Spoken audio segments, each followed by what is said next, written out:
I've asked this question to a lot of leaders, are we better off? And that's a hard question to answer because are we better off? Are the kids happier? No.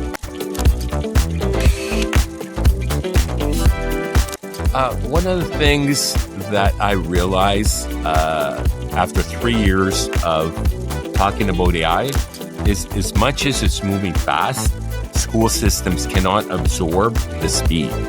We don't know what that impact is going to be. But I know that based on history, that it's going to be far-reaching. And if we don't get it right, we're going to leave people behind.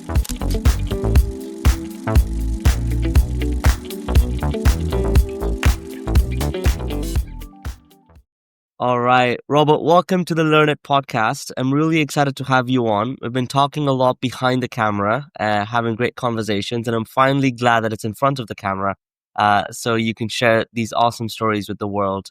Thank you so much for joining us. And to our listeners, Robert's a dear friend and a good mentor. And Robert, I want you to sort of, before I let you speak, just because it's so exciting and interesting how your path into EdTech is very unique. You started in economics, switched to sports administration, and then decided to pursue a master's in education technology. That seems like a very unique trajectory into education, which makes me feel like there's even more value there. Robert, for those that haven't had the pleasure of meeting you, can you walk us through what that career trajectory has been like for you? Absolutely. First of all, I want to thank you for having me on your show, Duraj, and greatly value the impact that you're making on the Canadian education system with all the great work that you're doing. And yeah, definitely, it's not a direct path. And some of the most talented people that I've come to know in education, especially on the leadership side as superintendents, did something else, right? You come in with a different lens, you bring different experiences. So, sometimes, being curious has gotten me in trouble, but it's also opened doors for me. So, I started in economics and I was passionate about economics and, the analytical side of the equation and business is really important to master and get a sense of. And then after that, I, was talking to a friend and I said, what are you up to? And I'm going to my sport admin class. And I said, what is that? And I played hockey at a high level, at varsity level and junior. And I was always passionate about sport. And I discovered this program by chance and ended up graduating in it. And I did so well because I was passionate. It was right in the zone that I was most passionate about career pathway wise. And so I ended up working as an assistant to sport information director. I was working on the Olympic torch relay after graduating, and then I was offered the position at York University to be full-time. So I had a real conundrum. I was a community consultant working on the torch relay. I was going to go to the Olympics back in 87. I know it's sounds like a long time ago. I look a lot younger than I am.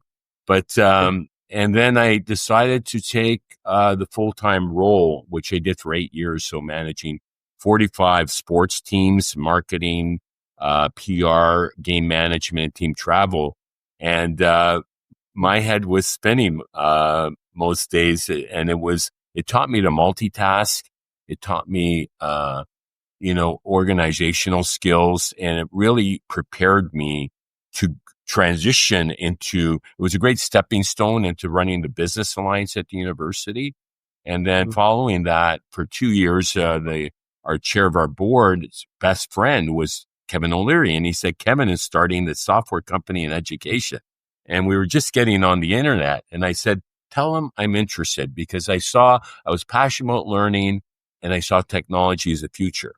And we were literally just getting on the internet at the university. And that was my foray into EdTech. That is almost 30 years ago, believe it or not. Yeah, that's incredible. And one of the things I really appreciate is that all of these different types of experiences when we do I came from finance and you came from economics and then you went into sports. They bring a different lens, they bring a different attitude. What has hockey taught you about education? I know it's a bit of a unique question, but I'm sure there's some relationship you have tied over there. That is a great question. Really, one of the things we were talking about recently about the value of playing a high level sport or activity like sailing, I also sail, is you have to be in the zone, laser focused, no Mm, distractions.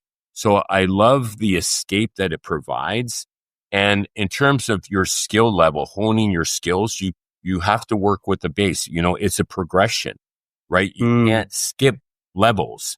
You have to, in order to be an excellent shooter, skater, puck handler, you have to work your way to the various levels of progression. So it really, and then I coached for 15 years. So, and I still play today. And so, consistency, continuity, progressive, accomplishments. It's about mm-hmm. accomplishments, right? And positivity, right? Yes. Teamwork and positivity, and hope.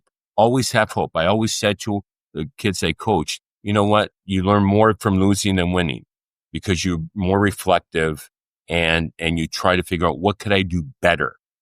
And that Right. was always my philosophy. Even when I get compliments about what we do today, I always ask, what could we do better?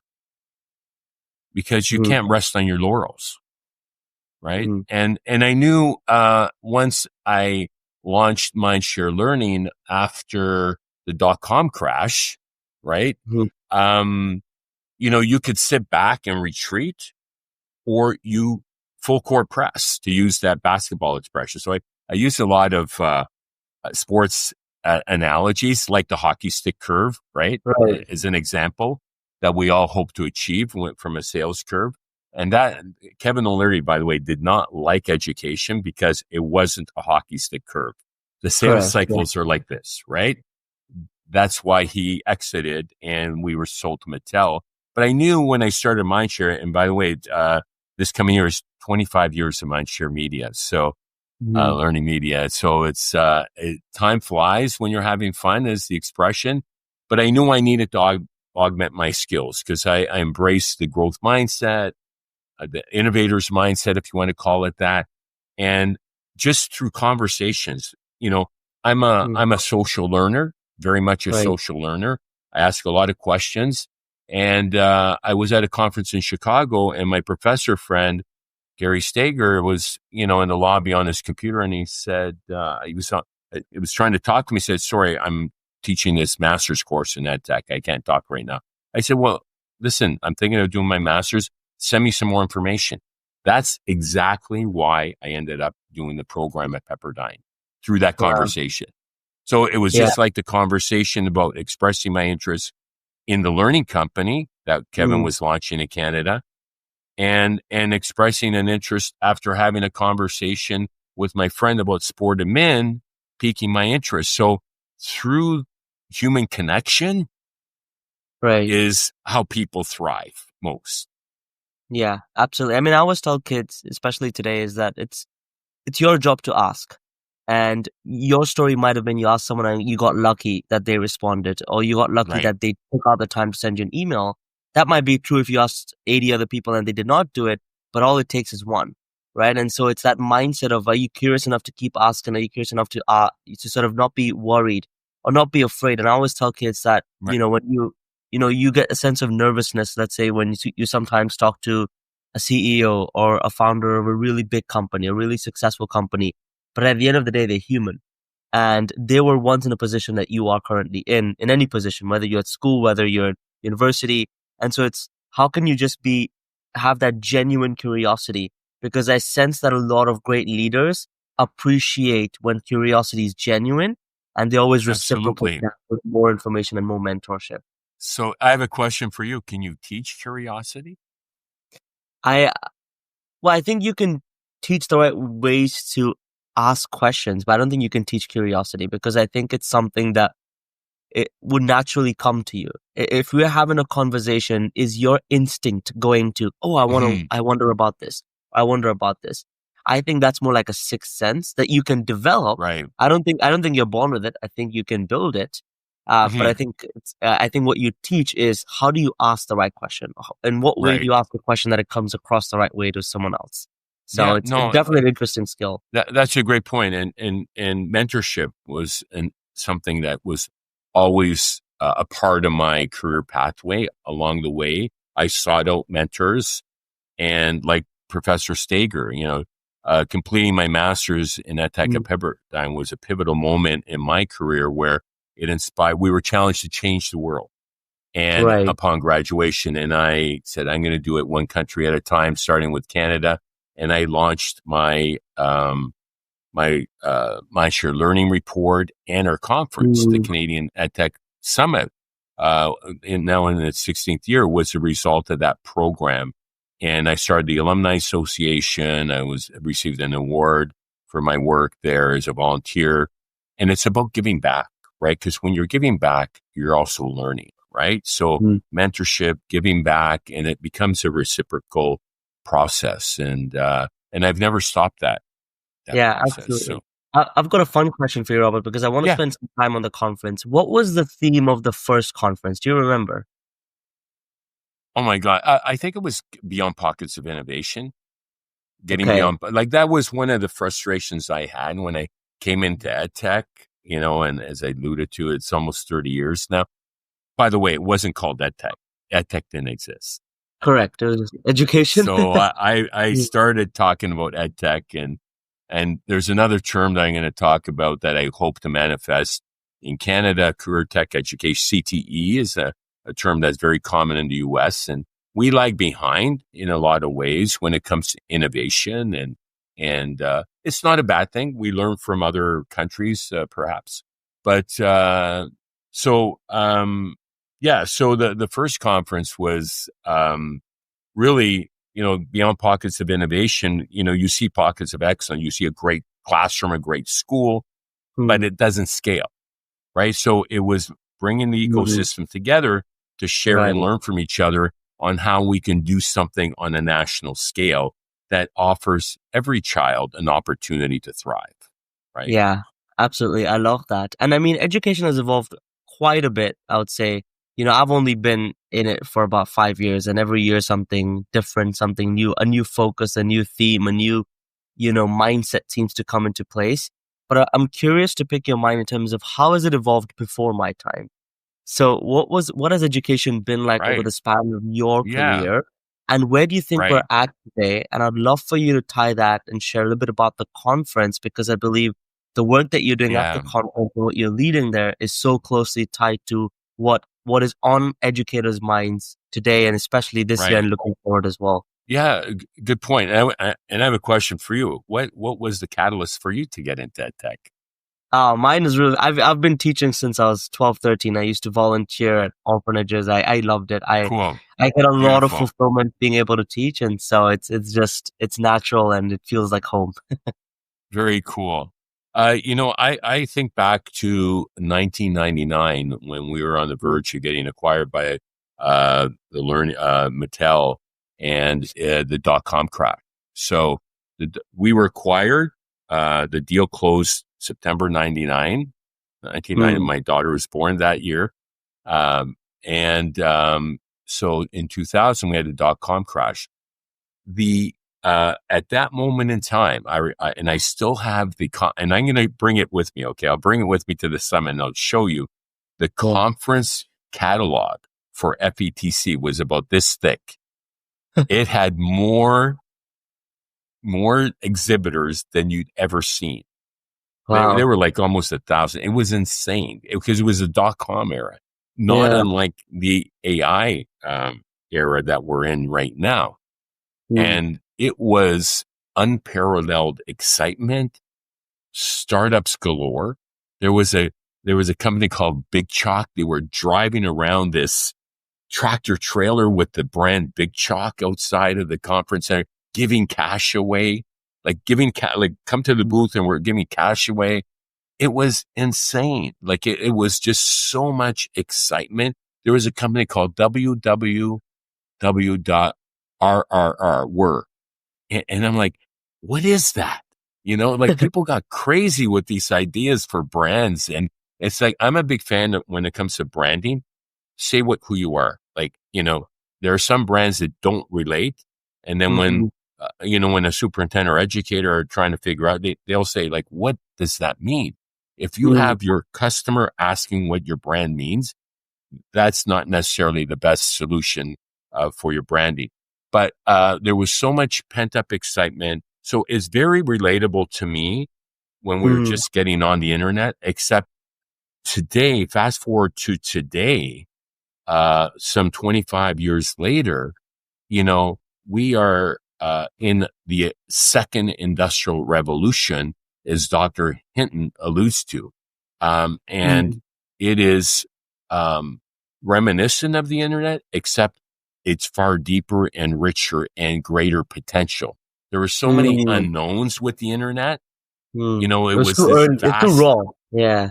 right? It was very raw, but we've come a long way since Right. that time. But I've asked this question to a lot of leaders: are we better off? And that's a hard question to answer, because Mm, are we better off? Are the kids happier? No. Like, when you factor in COVID, anxiety levels are higher. Test scores, particularly in the US, aren't necessarily better. I think right. they decline. Was this, Dr. Tia's podcast this morning with an EdTech expert.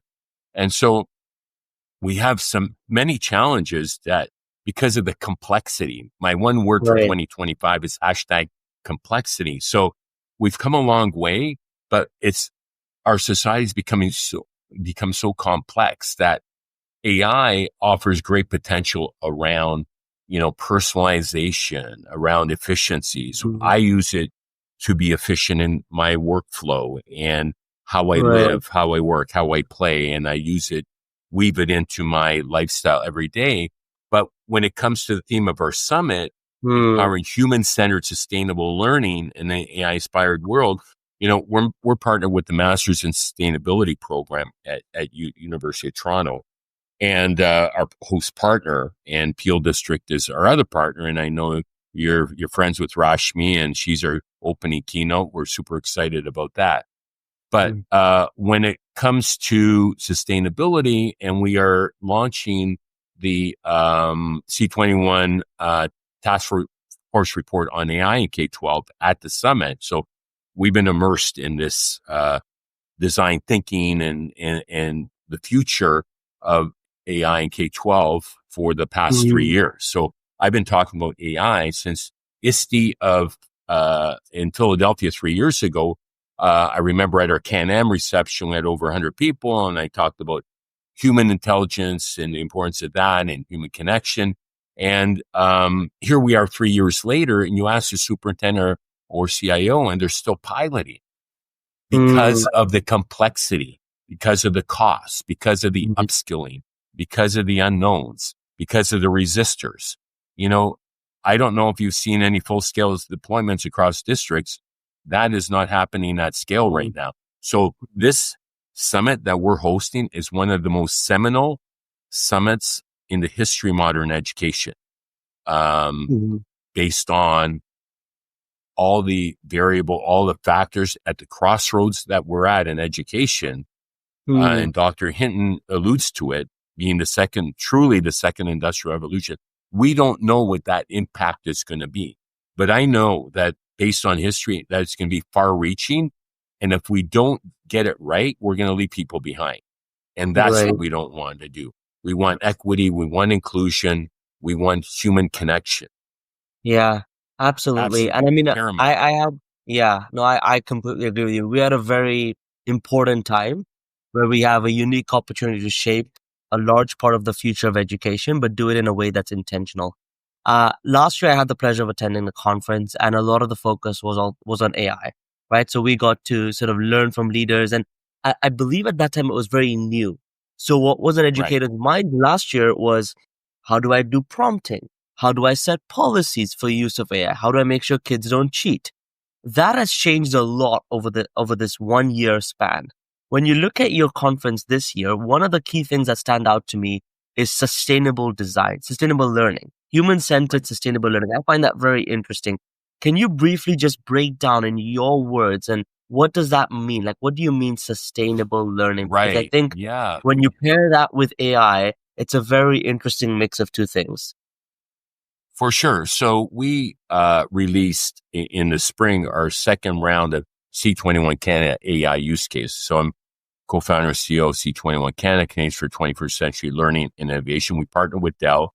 It was a result of a summit we had in Calgary at the University of Calgary, where we released a report on the future of AI in K-12, and we were challenged to do something. Let's do something meaningful. So we came up with these AI use case projects, national. So we have a cross-Canada panel on AI use cases in K-12 and post-secondary that are going to be shared to paint a picture for what's possible. Everything from administrative tools to apps to connect parents and teachers and students, and personalized learning, and how to choose.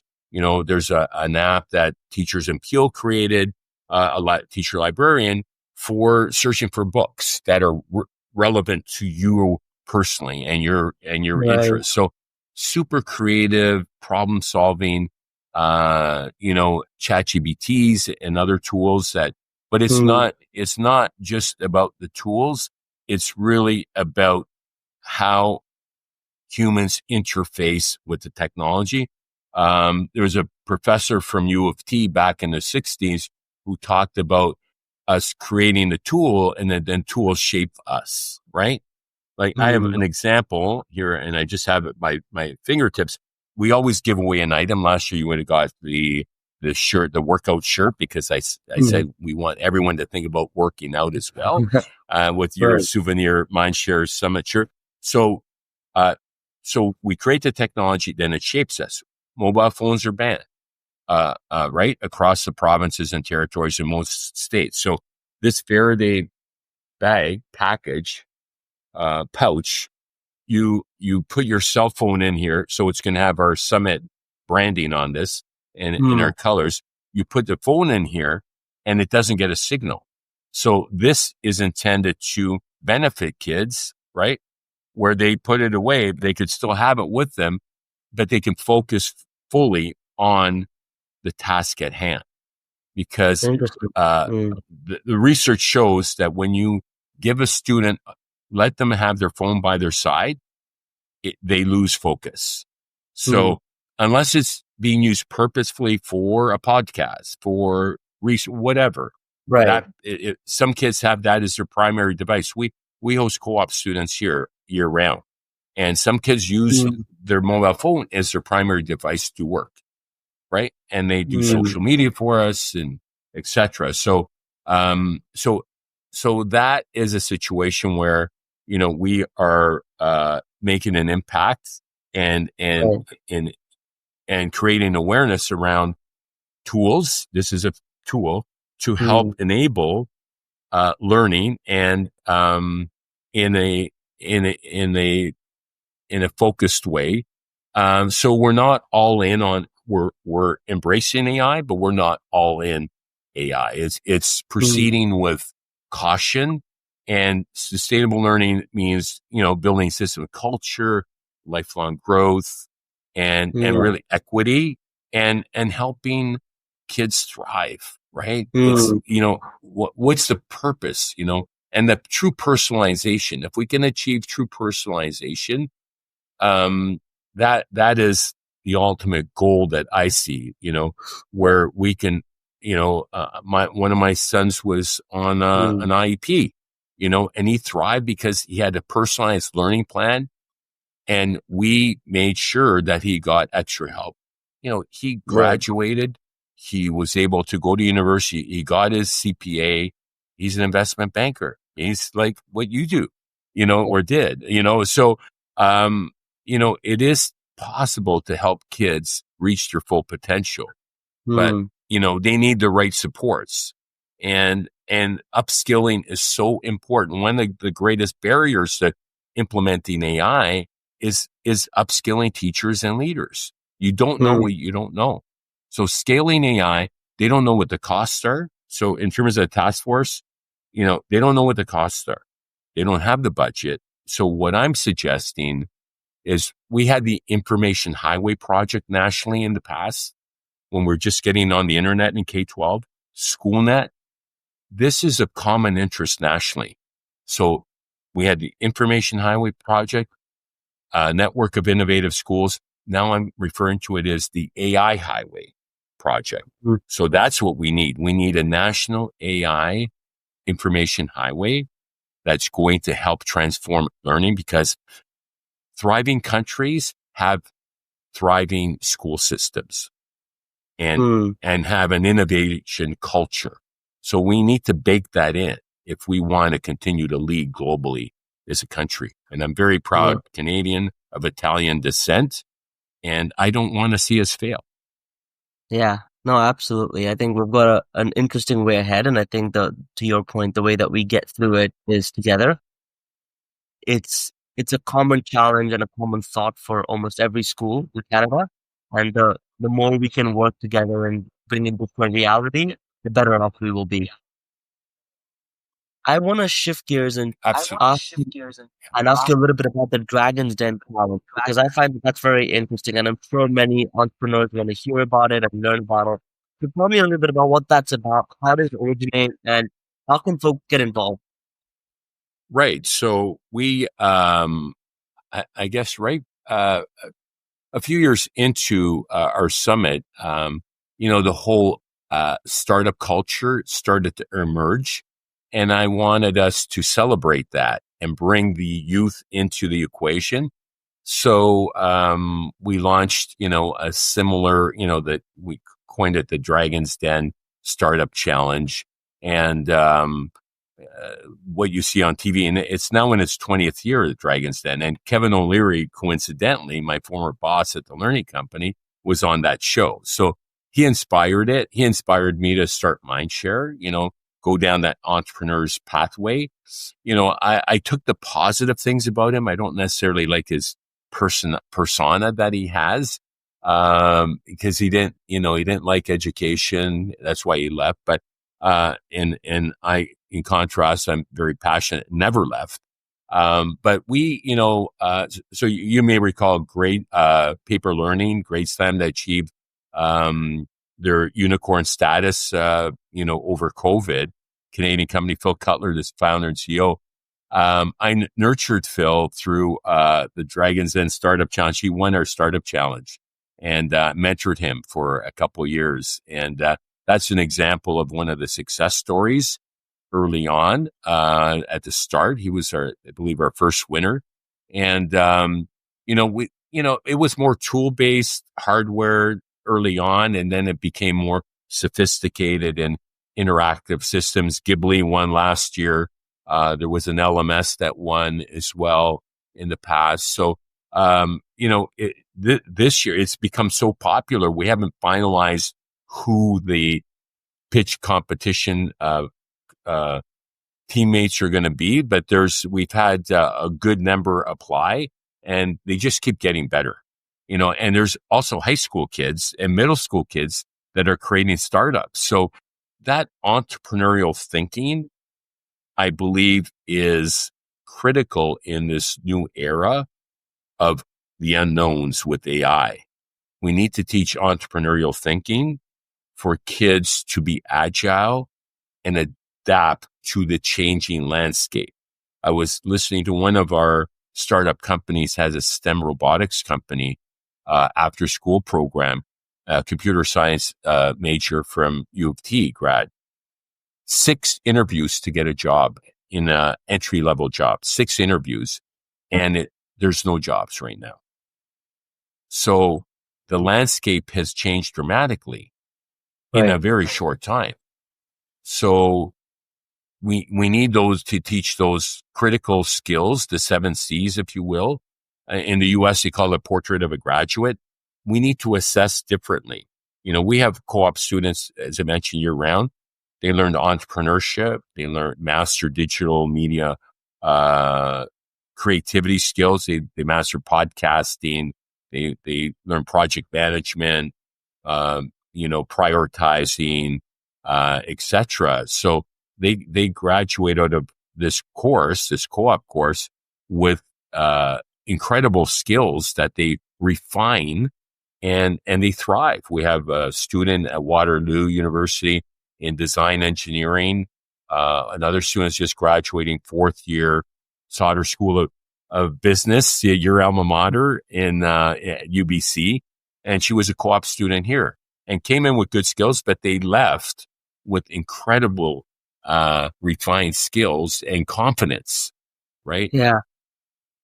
And it's those type of experiences that they need, right? To be on the ground, to get their hands dirty. That's how they really learn. And I think that if you're able to do that for them, that is incredible because it's full circle. You work with the administrators, you co-op with the kids, and it's a cycle of beautiful learning for everybody.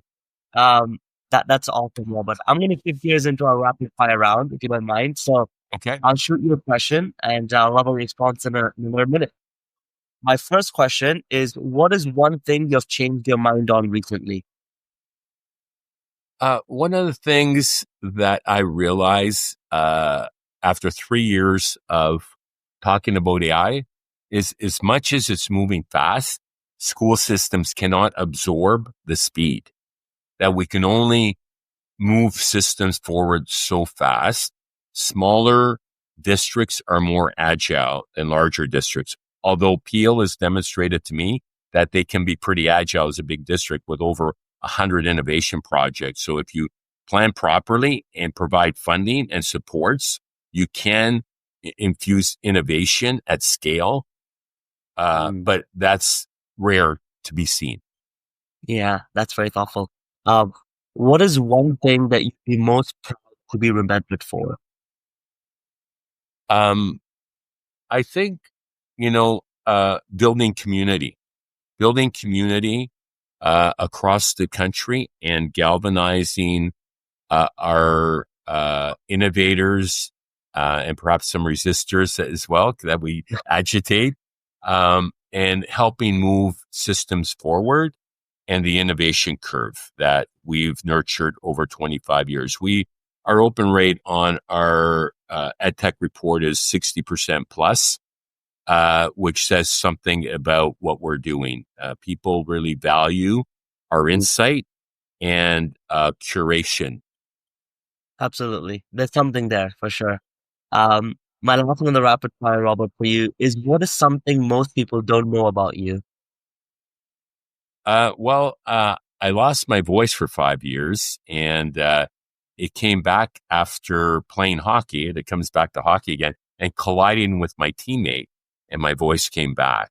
And U of T Medical School did a study on me. So I'm a bit of a walking miracle. And I always believed it would come back after I had vocal cord damage from overworking in my sport information job Oh, a wow. number of years ago. Yeah. I did not know that, and that's a crazy story. That's well, but this has been really good, and I'm gonna move on to the final question. So we have a tradition here. We have previous guests leave questions for our next guest. I'm gonna pull out a question from one of our previous guests, and I'll tell you who they are. And once you answer that, I'll give you an opportunity to leave a question for one of our future guests as well. Sure. So the question I decided to pick out is Rashmi because she's going to be at your conference. And so I Right. thought, how fitting for you to answer a question left by her. Hers is a simple one. It's a lovely one. It says, what is your go-to thing? So what is one place in the world that you haven't visited, you really want to visit? Sardinia. Oh, okay. Sardinia. Yeah. So, I hosted a marathoner from Sardinia a number of years ago. My friend was organizing the Toronto Marathon, and it is one of the most beautiful islands in the world. And I have a desire to go there. And I would love to also go to Nepal. I'd love to go to mm, Nepal and visit India and Pakistan as well, that region. yeah, Nepal's beautiful too. I haven't got to visit Nepal or Sardinia, but I'll have to add it to my long list of Yeah. places to get to. But Robert, would love for you to leave a question for one of our future guests. Yeah. So, and I was reflecting on this one because I want to make it a good one. I think as a leader, if we're not mentoring, we're not leading. And how are you leaving your role as a leader so that it continues, you continue to make an impact, and the mentorship and the legacy you leave in all the great things you did as an innovator and pioneer, don't get lost. What does that look like? You know, as you Mm, prepare for your legacy, and it's something I think about a lot, and I see that it's that gets lost in the equation, mm. and so leadership is about mentorship, and how are you embracing mentorship and preparing the next leader to fill your role? Yeah, that's a beautiful question, Robert. I haven't got that one before, so I appreciate you being so thoughtful with it. But this has been a joy to do. Thank you so much for joining me. I'm looking forward to attending your conference. For those that are listening, both myself and the Learn It Media team will be at Robert's 16th Canadian EdTech Leadership Summit. We're really excited to be a part of it, meet some wonderful leaders that have been dear friends and also on the show. We hope to see you there. But Robert, any parting words for those that are listening? Yeah, well, thank you so much. Honored to be on your show, Draj. You're doing incredible work. You're such an inspiring young man, and I know that you continue to inspire other uh, leaders, aspiring leaders, both young and old, right? Because we all need to embrace that growth mindset. So, yeah, October 29th and 30th. I hope that your folks watching this are inspired to join us, and they can get $100 discount coupon through our partnership with you if they use MSL 100 discount code. So Wonderful. it's We'll one of make the sure to most put all important that as events well of the in year. the Yeah. details and everywhere so folks can easily click the link, save $100, and make sure to be a part of this wonderful experience that you're putting together.